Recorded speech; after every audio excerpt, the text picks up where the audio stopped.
ओडिशा के पुरी में स्थित महाप्रभु जगन्नाथ मंदिर के अंदरी रत्न भंडार में रखा खजाना गुरुवार यानी कि 18 जुलाई को निकाल लिया गया।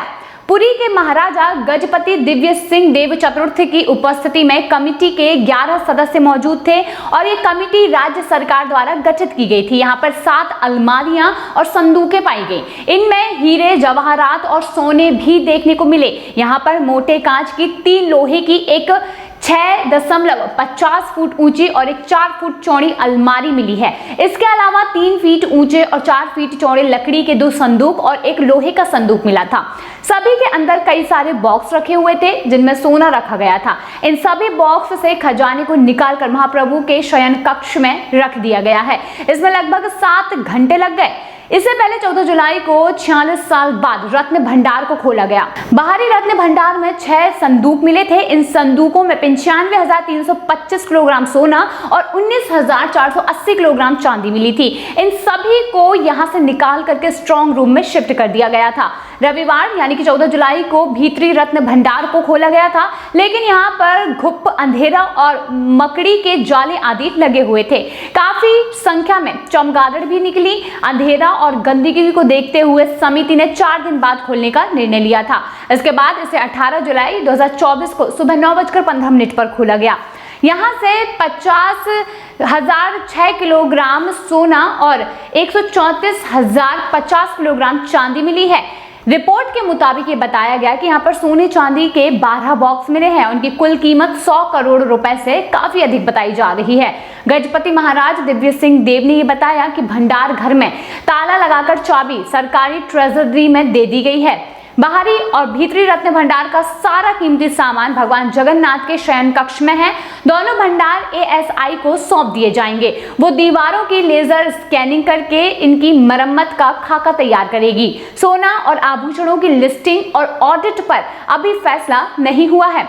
इसके पहले अफवाह ये उड़ाई गई थी कि भीतरी रत्न भंडार में सांप और कई सुरंग देखी गई। हालांकि ये अफवाह साबित हुआ है। मंदिर प्रशासक और समिति सदस्य अरविंद पाढ़ी ने ये बताया कि भीतरी रत्न भंडार में ना तो सांप दिखे हैं और ना ही किसी सुरंग का पता चला है। ये सब अफवाह है। स्नैक हेल्पलाइन के सदस्य शुभेंदु मलिक ने ये बताया कि हम पूरे समय भंडार कक्ष के बाहर मौजूद रहे। बता दें कि इस मंदिर के रत्न भंडार को पहले 1805 में चार्ल्स ग्रोम की ओर से खजाने का डॉक्यूमेंटेशन किया गया था। इस दौरान 64 सोने चांदी के आभूषण थे। साथ ही 128 सोने के सिक्के, 1297 चांदी के सिक्के, 106 तांबे के सिक्के और 1333 प्रकार के कपड़े थे। उसके बाद 1905 में यह खोला गया था। फिर साल 1926 में इस मंदिर के रत्न भंडार को खोला गया है। इसके बाद 1978 में इसे फिर से खोला गया और आभूषणों एवं सोने चांदी की सूची बनाई गई। इस दौरान इसमें करीबन 128 किलोग्राम सोना, 222 किलोग्राम चांदी मिला था और इस दौरान सोने चांदी की कई वस्तुओं का आकलन ही नहीं किया गया था। कहा जाता है कि साल 1985 में भी रत्न भंडार को खोला गया था, लेकिन लिस्ट को अपडेट नहीं किया गया। ओडिशा हाई कोर्ट ने साल 2018 में राज्य सरकार को रत्न भंडार खोलने के लिए निर्देश दिए थे। हालांकि 4 अप्रैल 2018 को कोर्ट के आदेश पर जब 16 लोगों की टीम रत्न भंडार के कक्ष तक पहुंची थी, हालांकि उन्हें खाली हाथ लौटना पड़ा था, क्योंकि ये दावा किया गया है कि रत्न भंडार को जो है उसकी चाबी खो गई है। जब चाबी नहीं मिल रही है तो काफी हंगामा हुआ। इसके बाद ओडिशा के तत्कालीन मुख्यमंत्री नवीन पटनायक ने 4 जून 2018 को इस मामले में न्यायिक जांच के आदेश दिए थे। वहीं जांच कमेटी ने 29 नवंबर 2018 को चाबी से जुड़ी अपनी रिपोर्ट सरकार को सौंप दी थी, लेकिन सरकार ने इसे सार्वजनिक नहीं किया। रत्न भंडार की चाबी का भी कुछ पता नहीं चल सका।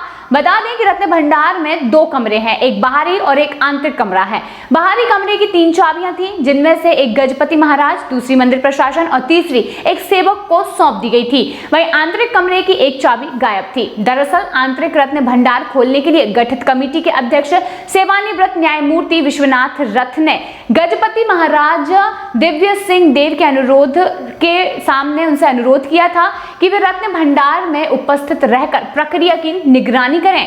राजतंत्र में राजा महाराजा विभिन्न क्रियाकलापों के लिए मंदिरों का दान किया करते थे।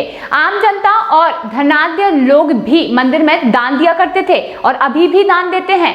कहा यह जाता है कि 9वीं सदी शुरू होकर 10वीं में बनकर तैयार हुए जगन्नाथ मंदिर में तत्कालीन क्षत्रिय महाराजा अनंग भीमदेव ने कई लाख माधा सोना दान किया था। वहीं 1 तोला सोने में 2 माधा होते हैं, यानी कि 1 माधा 5 ग्राम का बताया जाता है।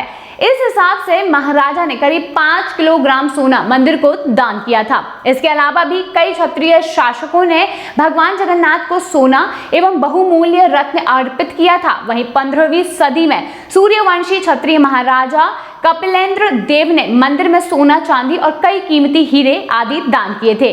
कहा जाता है कि इन सामानों को कई हथियारों पर लादकर मंदिर लाया गया था। इसके अलावा महाराजा रणजीत सिंह ने भी इस मंदिर को काफी सोना दान किया था। महाराजा रणजीत सिंह ने अपनी वसीयत में कोहिनूर हीरे को जगन्नाथ मंदिर को देने की बात कही थी। इसके बाद भी राजाओं ने यहाँ पर दान किया और दान में सोना चांदी मिलने के बाद मंदिर में सुनावेशा की परंपरा हुई। इस परंपरा के तहत भगवान जगन्नाथ का सोने से श्रृंगार किया जाता है, यानी कि उनको जो सोना मिला है, जो उनके यहाँ पर आभूषण रखे हुए हैं, उन सभी आभूषणों से भगवान को तैयार किया जाता है और सिर्फ सोने से ही उनका श्रृंगार किया जाता है। उसके अलावा उन्हें सोने के कपड़े, सोने के आभूषण और तो और सोने का भोग भी लगाया जाता है।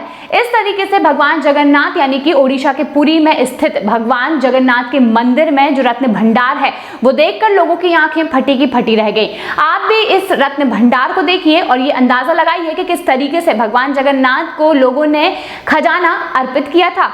हालांकि भगवान जगन्नाथ के दर्शन करने जाने वाले जो लोग आज भी हैं, वो आज भी जगन्नाथ मंदिर में अपनी ओर से भेंट चढ़ाते हैं और इसी तरीके से सोना, चांदी, आभूषण भगवान को अर्पित करते हैं।